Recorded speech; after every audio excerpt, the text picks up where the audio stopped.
Nə qədər zər atırıqsa, o qədər kiləməliyik. Kiləməyən cəzanı yer. Birinci mən başlayıram.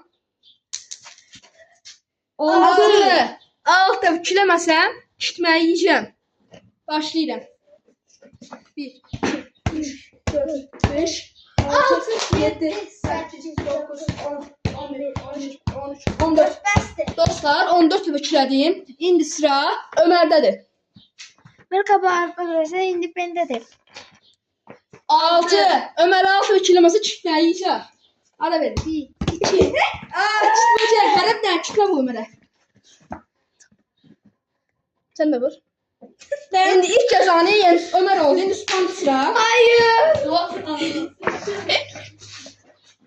Şimdi Süphan atır. At. 4. Süphan'da tüm kilometre. 2, 3. Hayır. Tokat atıyoruz. Gel abla. Şimdi sana çıkma vurur. 1. Şimdi sıra Ali'dedir. Yani at. Selam arkadaşlar, şimdi benim sıram. 6. Biraz durun verin. Ya burada şile. 1, 2. Bak bura. Atın. Harap. Sağ olun dostlar. Sağ olun.